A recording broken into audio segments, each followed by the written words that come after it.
it's Ian, the singing budgeter, and I'm so glad we have this time together.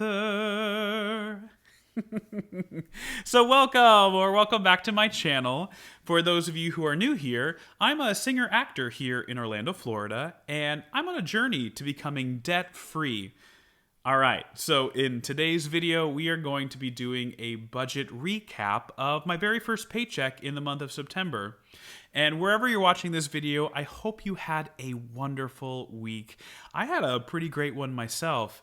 Everything was awesome at my full-time job, but then I was also able to do an event at the Steinmetz Hall at the Dr. Phillips Center for the Performing Arts here in Orlando, which was a dream come true.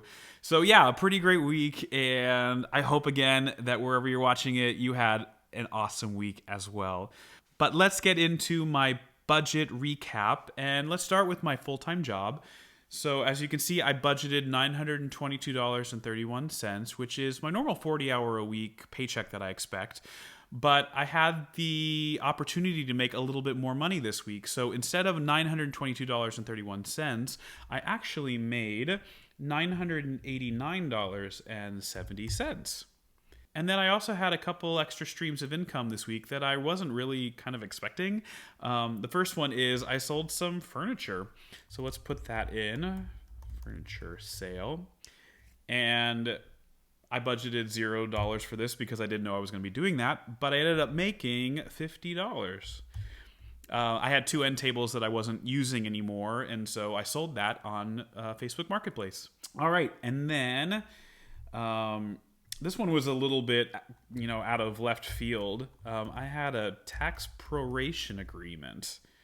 So if you don't know what that is, because I surely did not, I built my house and I moved in back in August of 2022.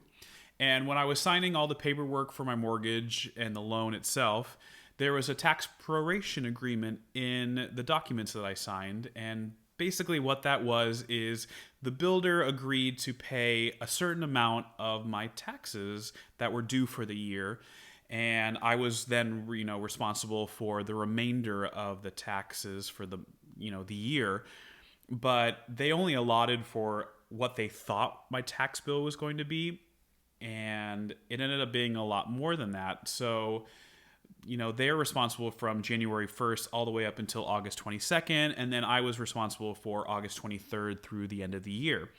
So when I finally received my tax bill, I noticed that it was a lot higher than they had agreed to pay for, and so I sent a note to the builder with my tax proration agreement that we signed, and then also a copy of my tax bill that I paid for the year.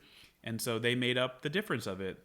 So when all is said and done, I ended up making $362.74 from that tax proration agreement, which was awesome because it was totally unexpected. I didn't know it was going to happen. But, an extra $362 can go a long way. So I'm very excited that that happened. And I shout out to one of my neighbors who actually told me about this. So yeah, so that was my income for this week, and I budgeted initially $922.31, but as you can see with my furniture sale and the tax proration agreement and the little extra money that I made with my full-time job, that I really made $1,402.44. So roughly about an extra $500. So that was awesome. All right, so then let's scroll down to my debts and expenses, and as you can see, and if you watch my last video, I have a mortgage and then I have some credit card debt, but neither of those were due this week, so I didn't budget for them. So no debt for this week. All right, and then as we scroll down to all my bills, I paid all the bills on time and they were the amounts that you see there. So no changes, but happy that I paid them. All right, and then let's go down even further to my cash envelopes. All right, so as you know from my last video, if you watched it, I was trying to figure out if $100 a week for groceries and eating out was kind of the correct amount. I wasn't really sure. I had started it back in August, but then I got COVID, so I didn't really get to kind of really see if that's the correct amount to budget. So I just left it the way it was. And let's move over to my expense tracker to kind of just, show you what I ended up spending for the week. All right, so here are my different categories: groceries, eating out, car, miscellaneous, and fun money. I budgeted $100 for groceries, $100 for eating out, and then $50 for car, miscellaneous, and fun money. And so right off the bat with groceries, I ended up only spending $42.78. Now, that's partly because I had, groceries that I was able to use that I had purchased in a previous week.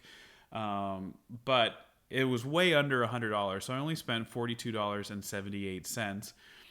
And then with my eating out, I also spent under $100. I had a few, days of eating out, but it definitely did not add up to the $100 that I budgeted for. And then if you look at car, gas was surprisingly cheap this week. I was not expecting it to be about 30 cents a gallon cheaper than it normally was. So instead of, $50, I only spent $39.97. So that was great. And then in miscellaneous and fun money, that's kind of where I didn't budget enough. So for the event that I did this past week at the Steinmetz Hall, I needed to get a new dress shirt and a new tie and a new belt. So I ended up spending a little bit more than I was initially anticipating. But I broke it up between miscellaneous and fun money. So as you can see, JCPenney is where I purchased the clothes that I needed. And I split that up between miscellaneous and fun money. And then I don't have an iron. Isn't that weird? I didn't even think about that. I haven't needed to iron a shirt or pants in the longest time. I usually do dry cleaning for anything dressy that I need to wear. But since I had just purchased a brand new shirt, it was pretty wrinkled out of the gate. And so I ended up buying a steamer, which I think was a little bit better for me than an iron, because I've ironed in the past and it's not my forte.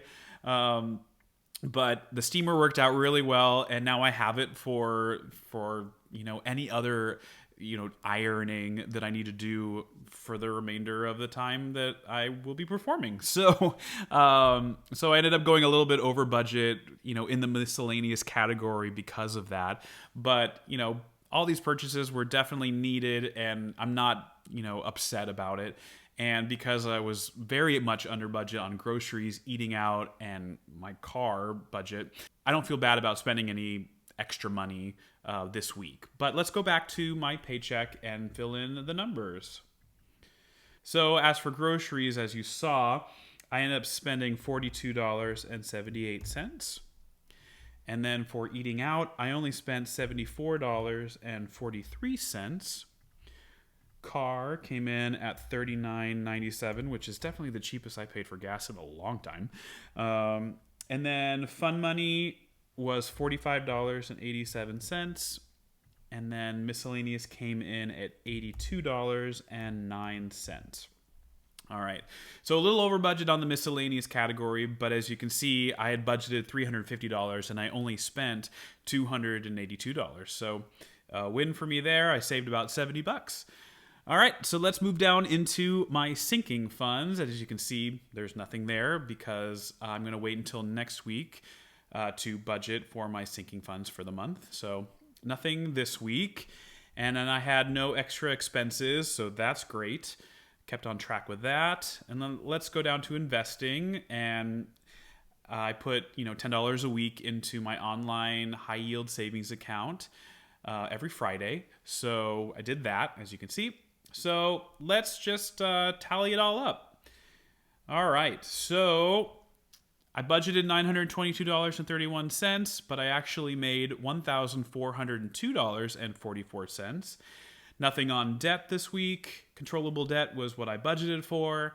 My cash envelopes came in at $282.14 instead of $350. Nothing in my sinking funds. Nothing in my extra expenses, and $10 a week in investing. So when we total all of that up, I have a surplus of $999.17, which is about $540 more than I was budgeting for. So awesome week for me. So that $999.17 is going to be rolling over into my next week's budget.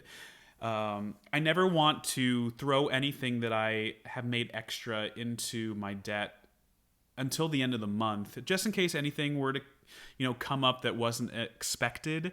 I don't want to have to pull from savings because I've already paid down debt. So I just wait until the end of the month to do all of that. So the $999.17 is just going to be rolling over to next week. And then, once we get to the end of the month, if I have anything left over, that's when I'm going to be paying off my debt.